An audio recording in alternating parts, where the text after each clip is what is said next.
Okay. Oh, that's nice. silent. You got me. Have my full attention. All right.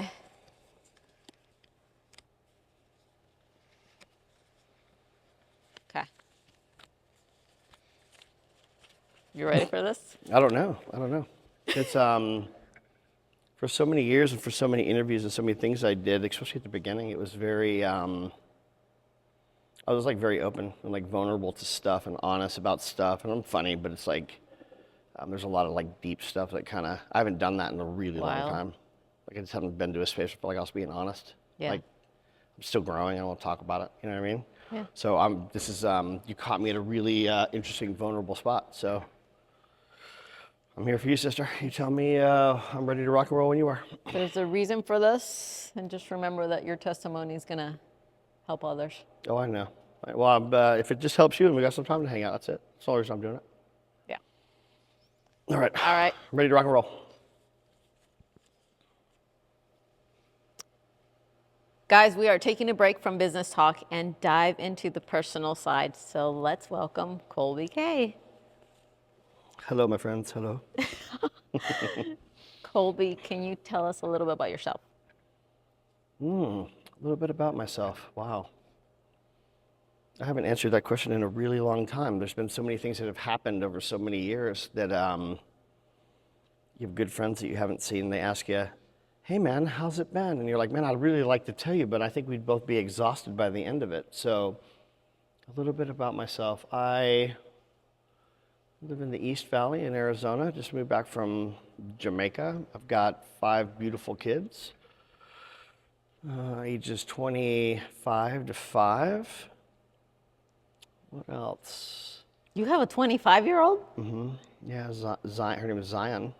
So my name is Kolby, which is based on a scripture called Kolob. It's the place closest to where God lives. And if Kolob is the place closest to where God lives, Zion is where God lives. So that's why I named her that. Yeah, I got a 25-year-old. I know I look really young for 50. You do. Let's see, a little bit about myself. I don't know, jack of all trades, trade of nothing. Love music, art, technology. Been an engineer, sales, marketing stuff for a really long time. And there's been something that's been missing for a really long time. And I'm trying to figure out I'm a firm believer, it's called epigenetics, which is the trauma that we carry in our DNA from our grandparents and their parents and our parents, and it comes to us, and like that generational trauma to my kids, and we've been through a lot. Lost an ex-wife, my kids lost their mom, they're young, they're 16, 13, 11, they lost their mom, and there's been a whole lot around that where like that's hard enough. And I've really just tried to dive in deep and surrender on understanding how I can show up in a way that would break generational curses, but mean it. Like I've said that a bunch, but like I've never been a spiritual leader at home. I've been a leader with like, being dad and being the masculine side and providing, but like the spiritual side, I've never have been. Yeah. So it's the last, I don't know, 4 or 5 months, I've just completely surrendered into a space of I want to be that spiritual leader for myself, my friends, the community, but my kids most of all. I think that's a little bit something. Yeah. Yeah. You know that sometimes when we go through really tough times, it's usually because God wants us closer to Him. God wants to do what? Wants us closer to Him for a reason. Usually when we're at our highest and we're doing great, we don't even think about Him. We don't think about that at all. But when we come to a situation that's our lowest or our most difficult, that's when we come to Him. And that's I've been reminded a bunch, this too shall pass, good and bad. Yeah. Right, so you can't spend too much time patting yourself on the back, because it's going to pass, but the lows do as well. Yeah, Right? totally. I mean, not to be a pessimist, but it's the ebb and flows and just being grateful for the blessings, the wins and the losses, because it's always going to change, always going to change. Yep. All right. You ready for the questions? Yes, ma'am, go, shoot. What's the kindest thing someone has done for you when you really needed it?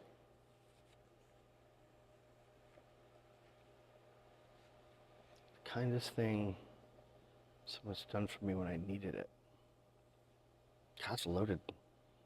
I've had a lot of really amazing people that have done. That's a hard one for me to answer. I don't want to shortchange anybody. So what I'd like to do is, I've been very blessed. I've been surrounded by a lot of beautiful people.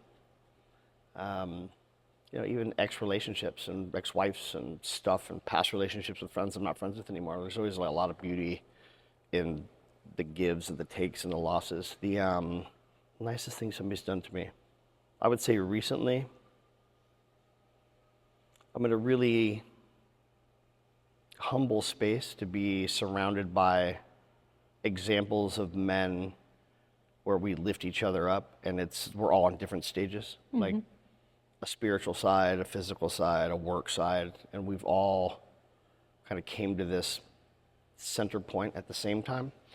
And I would say the most current thing that really stands out to me is having a support system of a handful of people that have really helped me step into surrendering and helping me work through examples of things that I didn't even know I needed to work on. And being there without even having to say anything, like just showing up like continually 3, 4, 5 days a week, and reminding me why we're doing this like daily, morning prayers, and just, hey man, I love you, I'm thinking about you, or going to CR, or going to church, or I serve at my church now, and I'm trying to be here 3 or 4 times a week and surround myself with people that are an example.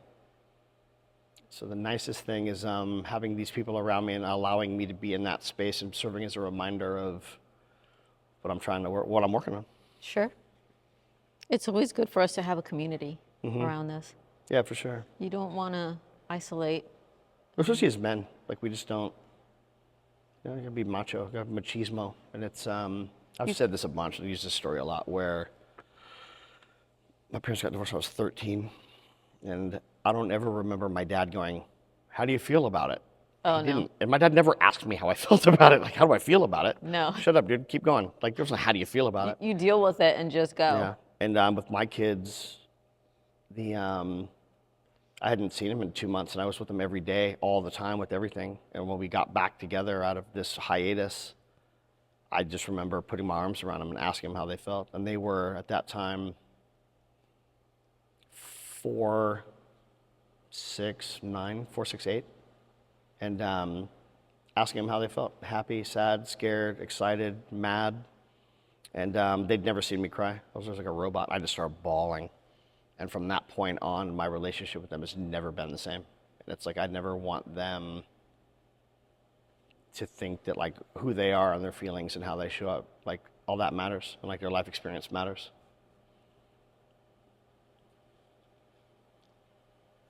If you could relive one day of your life, which one would it be and why?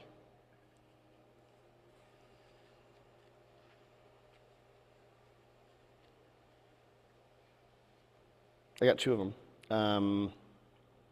I was 7 years old and got like really, really sick. And I was supposed to have a bone marrow transplant. And if you know like how gnarly those are, they're gnarly. And Wow. yeah, I was like 6. And I don't remember before or after, but I remember a specific moment where my dad and some guys from the church came in and prayed over me. Like just like that moment was really heavy. And then the next day when they went to do the scan, like I was fine. Like I didn't need the surgery. Really? Yeah, it was crazy. It was crazy. So there was something about that has always stuck with me. But the that moment, and then when my dad passed. So my dad was he was a church historian, and he was like he was the patriarch in the house. And he was the guy who always had the answers. He was the church guy. I wasn't the church guy. Like he always had the answers to stuff.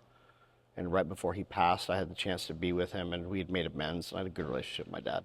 And right before he passed, he'd call me Kolb. My name's Kolby, and he'd say, "Hey, Kolb." And he leaned over and like grabbed onto my hand, and he goes, "What's going to happen, Kolb?" And I remember looking at him going, like, "You're the dude who has the answers. You're asking me. Like, what do I think?" Yeah. And I just remember how important, like, and intense the spirit was, like, at that moment, and just how heavy it was. And I just remember looking at him going, like, whatever's going to happen it's already happened. And like, you make peace here, man, we're good. I love you. Like, there's nothing you need to hold on here. Like, we're in a great space. And like, it's time to get to that next place. And I don't know what that is, but like, it's time. And I'd like to relive that moment. It's an important moment for me. I think about it a lot. To go back and maybe just to relive it. I wouldn't have done it different. I'd done it the same exact way, but just to feel that kind of that moment with my dad before he passed. Sure. It's pretty cool. How old were you at that time?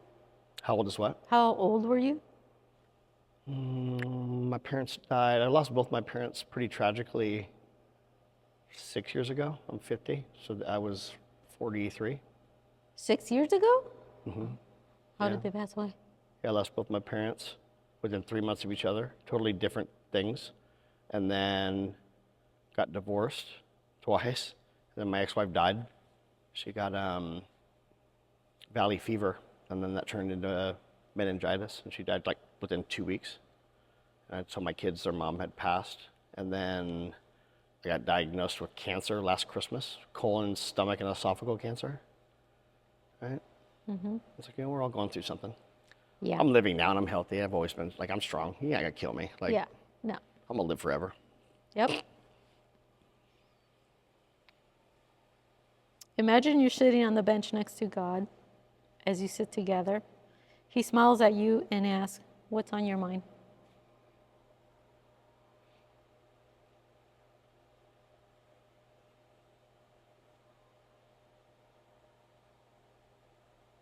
Although he probably I don't have an knows. answer to that. That question is, I believe we all come from source. I don't know necessarily, like, our understanding of it, like we say it's a person or like a trinity because it helps us understand it. I don't think that we have a full understanding as to really what it is. So we say like God and it's a person, or G, it's a thing, and I don't think it's a thing. I think it's a person. I think it's the source energy of everything, and we're all so connected to where, like, we don't have a word for it. Like, we don't have a way to, we're not smart enough to articulate what it is. And I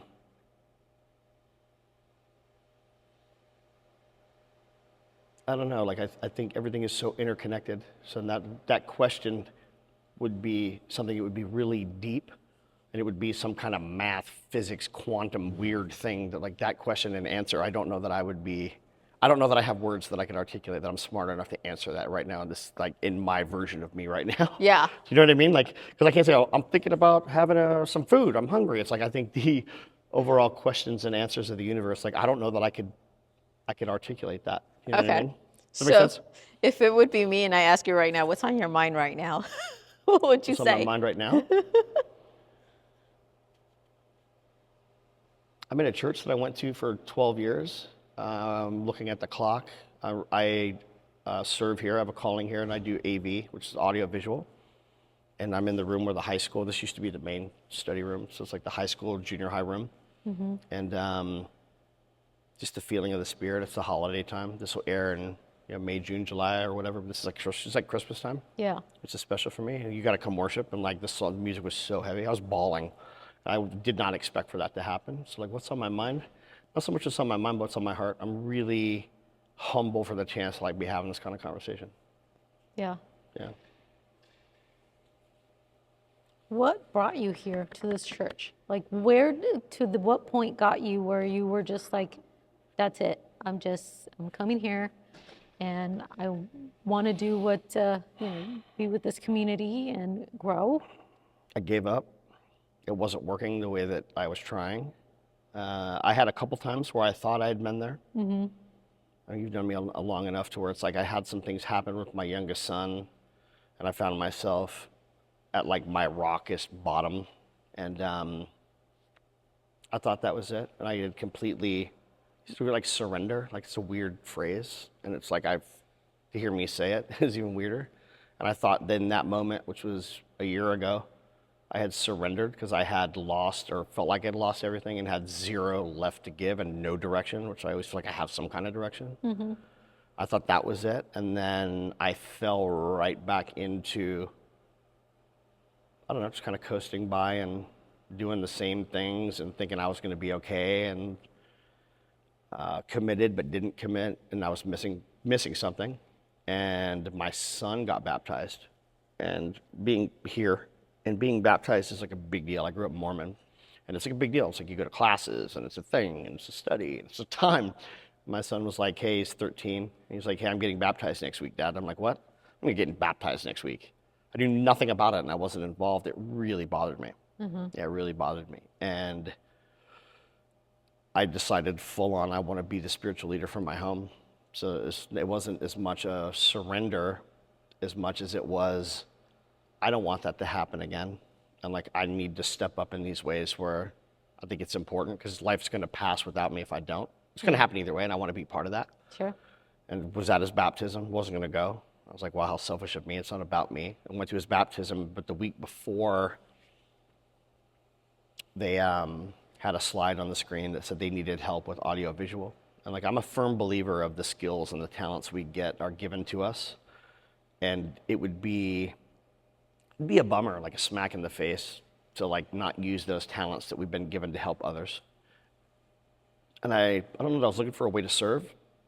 I knew there needed to be a change. I knew my son was getting baptized, and they did this thing where, hey, we need audio visual. And for 3.5 weeks, I emailed them and called them every single day. And said, I do that, I do this, I want to help, I want to help, I want to help. And then finally they were like, get this guy in here. And just fell in love with him. And I've been here since. And it's surrounding myself in a space of worship around people I just absolutely like love and respect. And then my friend circle, they're all doing kind of the same different things and different growth paths. We're going to, it's called Celebrate Recovery. And you think it's like for alcoholism and drugs, and it's not. It's for, why do we do those things? Anger and attachment and unhealthy relationships. And it's like, I've been going to that a couple days a week and just surrounding myself in this group of influence as a man, like I just never thought that I needed or that I'd have. And it's been just such a blessing. So that brought me, I knew I wanted to be around the church. I wanted to be in the church for influence. I had no idea the depth and the level of support and love and motivation I would get, because it's not just here. There's 2 or 3 other churches I'm going to, and a couple days a week, and being able to serve and be part of that and see this group of people come together. Yeah. Yeah. If you could only subscribe to one YouTube channel for the rest of your life, which one would you choose? I watched a couple. One's the Matrix screensavers. Have you ever seen the Matrix? And it's like the numbers going up like down the screen. Yeah. It'd be that one, or it would be, there's a space one. It's like an intergalactic, like traveling through space with like space music, and I have that on the background when I code. So it'd be one of those 2. Oh, nice. I'm hiding out. Yes, sir. They were doing an interview about my testimony, my brother. This guy here is like I said, by the way, I was just talking about you. So like, it was perfect timing for you to come in. Oh. How many times do we have? Any minute? Okay, what do you got? Okay.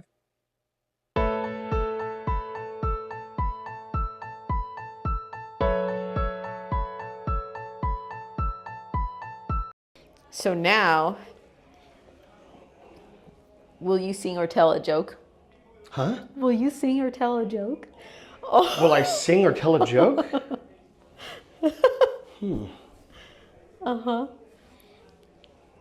Especially in the place that we're in. Yeah, you know me. It's like, you think I would have all kinds of funny. You think I have all kinds of jokes. Yeah. How many jokes? Let me think. All right, I'll get to pause. Let me look at this. Let me think for just a second. All right. Welcome back. Good to see you. Good to see you. Thank you. We got kicked out of the other place, so we broke into a different room. Oh. All right. Will you sing or tell a joke? I would like to sing and tell a joke. I'll tell about Do both. Since we're in a church. Let me think. Why do we say amen instead of a woman? Oh. Because the Lord's not done with the men yet. Man, we need so much work. Oh. Psh, corny. I know, it was dad jokes. Some dad church jokes. Not what you're expecting. I know you were expecting it to be more less PG. I know. I'm turning over a new leaf. I'm at church.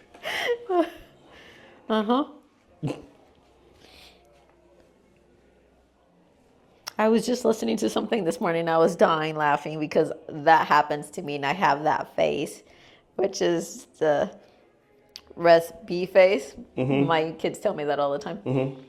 And this morning I was like, sometimes when you have that, you could have that resting Bible face, the Old Testament face, and I'm like, Old Testament. Old Testament face. What is that? Like some old dude with a beard who's struggling, walking over a mountain, and is like his flip-flops with some rocks in his shoes? That was an Old Testament face, like this. Oh, I was, yeah. Like you got a poop and the sun's in your eyes, so you got like sweating and a beard. Old Testament face. I got resting. People always say that all the time. They're like, dude, you look so intense. Like you're always thinking about stuff. I'm like, that's just my face, man. Like I'm fine. I get Everything's fine. This is my face, dude. This is my face. Old Testament face. Old Testament face. Like an old tire face, man. Like what's wrong with you, dude? Little beat up flip flops with a hole in them face. I get that. Life's hard. Life's hard. Look at my face. Totally. That's funny. Oh my gosh. All right. What's the hardest lesson you've ever learned?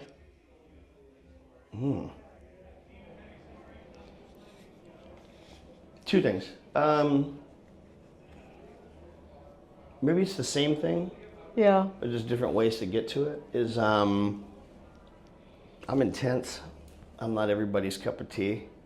And like I come out pretty hot and heavy, and if you don't know me, it's a lot.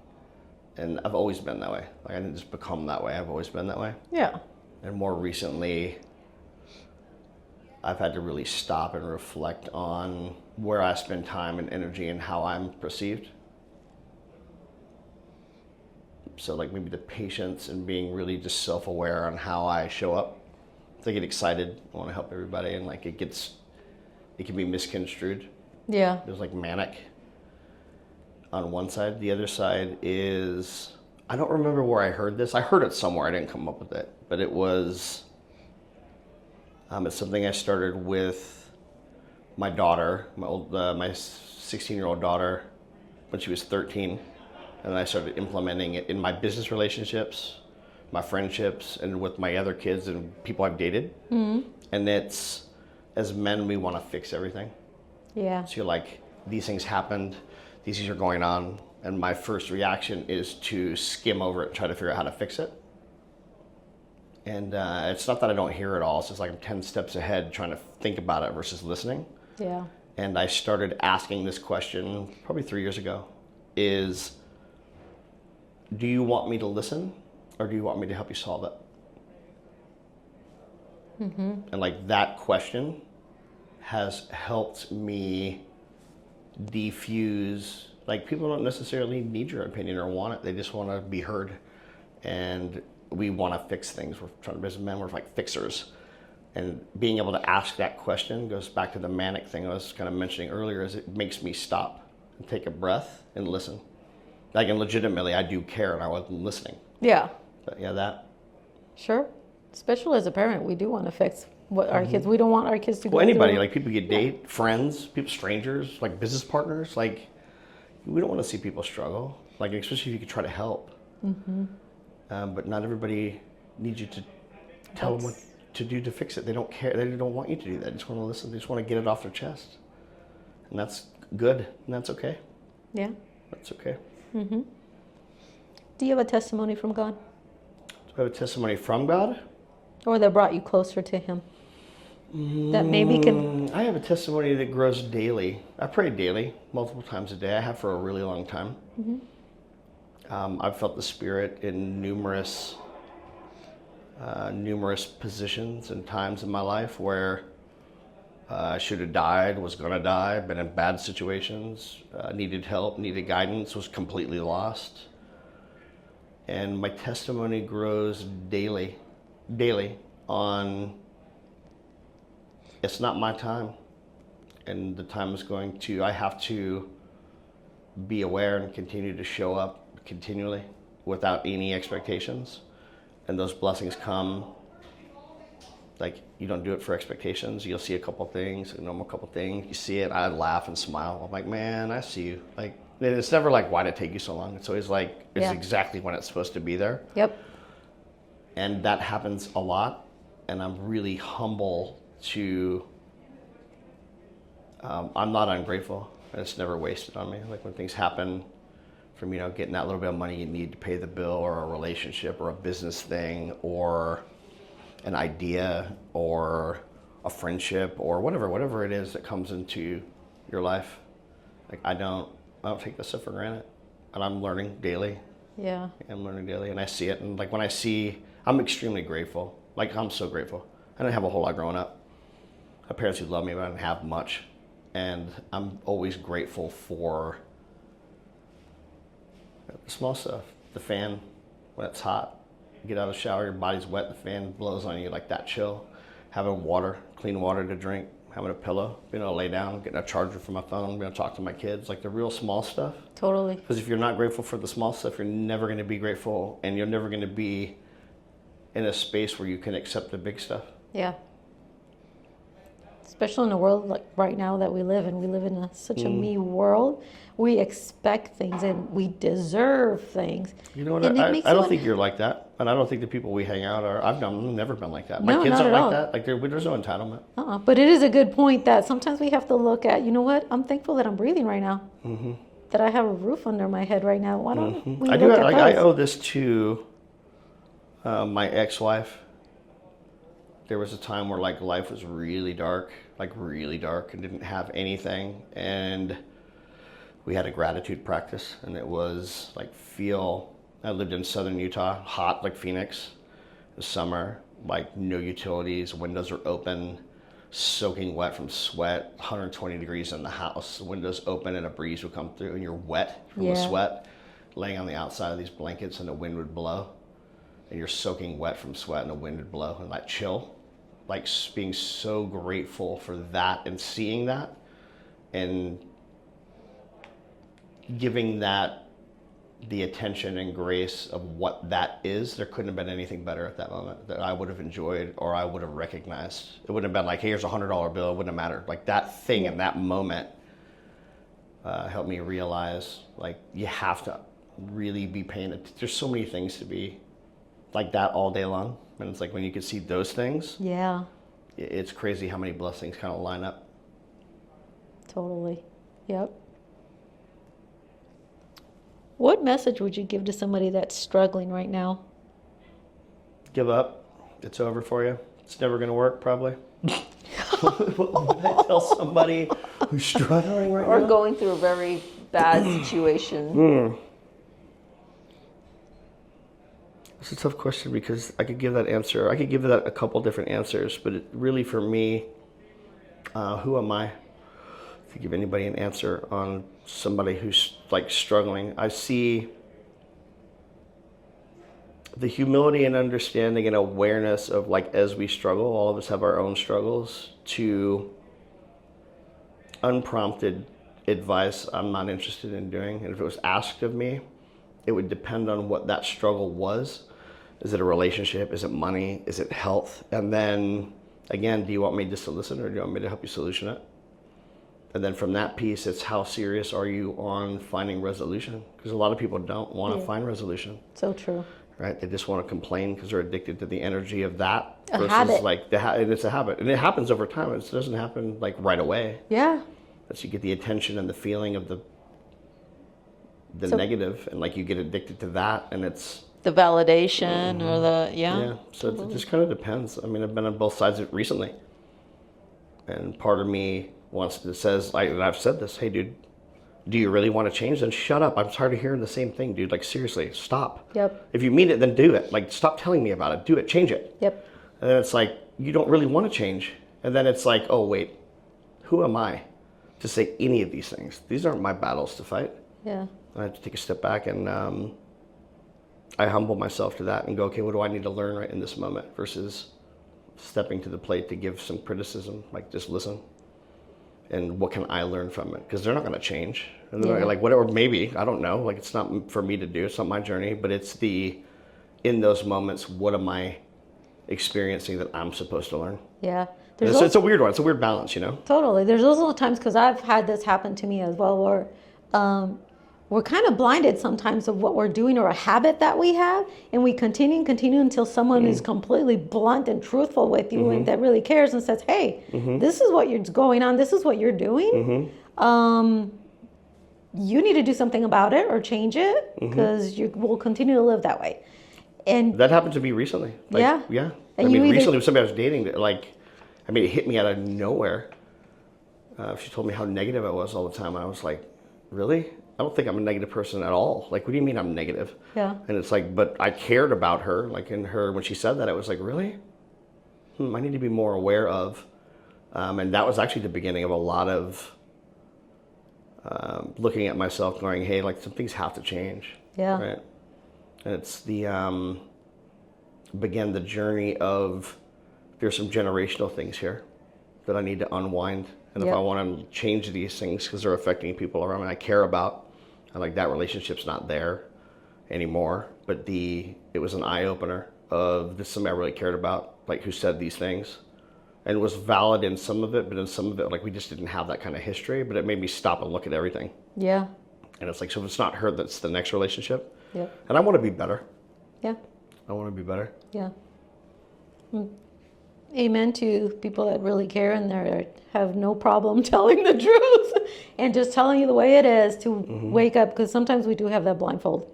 And it's rare though too. I mean, it's rare to be in a space where you're open to hearing it too, without like getting it defensive. And the person who's telling you, it's like, what is your relationship there? What are their intentions? What do you want to get from it? You have to be open. Like, it's just a weird, all the stars in the universe have to align. I guess you have to be humble to accept it. Totally. And then what are you gonna do with it? You don't have to do anything with everything.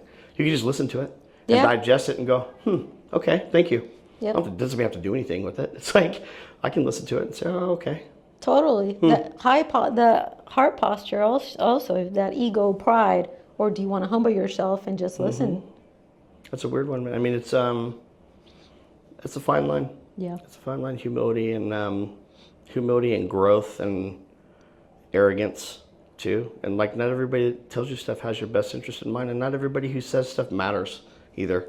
Yeah. It's like, you do have to be, have some emotional fortitude, I guess. If you could pick one animal to run your business, what animal would it be? An animal to run my business? And what was the other piece? And what business would it be? You pick one animal to run my business. What kind of animal? What kind of business? A flying squirrel, and it would be one of those flying squirrel suits. Oh, that's awesome. You know what I'm talking about? Like, you jump out of the airplane and there's like wings, a winged suit. Oh, or it would be some kind of weird lizard, and it would be lip balm or something. One of those two. Flying squirrel or lip balm from some crazy iguana. Nice. If you woke up tomorrow as the opposite sex, what's the first thing you'd do? Look at my boobs in the mirror and go, man, these are amazing. You knew this is going to get off the rails at some point. Come on, I can't be serious the whole time. You can't ask me that kind of question. Seriously. Me, of all the people, I woke up as the opposite sex. What do you think I'm going to say? I'm going to pass. Next question, please. When did you kick out of here? Oh my gosh. Awesome. That's amazing. Thank you. When was the last time you cried and why? I cried an hour and a half ago. Celebrating. I don't know what came over me.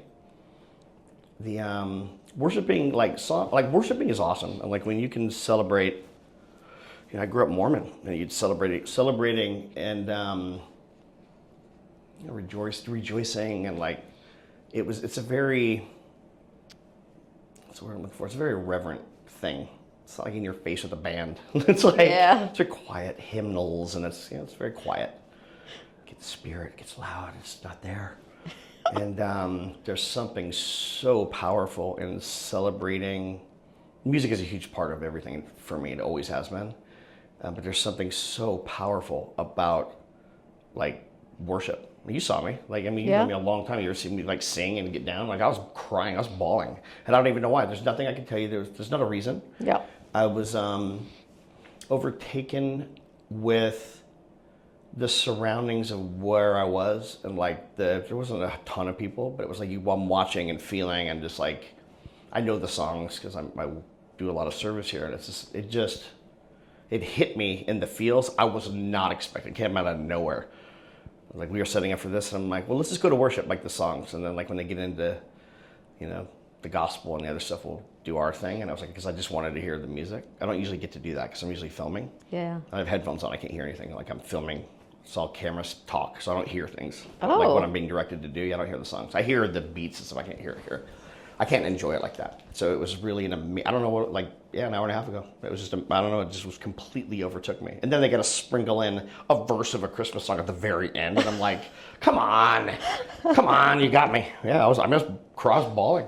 Oh. I was bawling. My eyes are closed, my eyes is watering. I'm just sitting there. I don't even care. It's like, you know, like, part of me is like, you know, people looking at me and I'm like, I don't care. I really don't care. No. I really don't care. And then I think also, like, when do you see men get into that space of vulnerability? And it's like, I'm not doing it for a show. And like, we're in the back, nobody can see us. Like, I was completely just overtaken by just the joy and the moment and the words and the reiteration of like where I am right now on my own journey.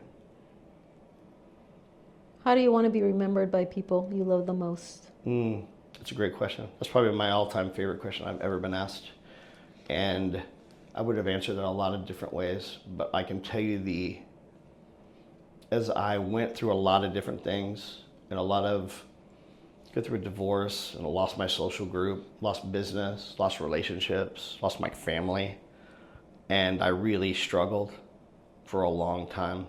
And it's been about a year.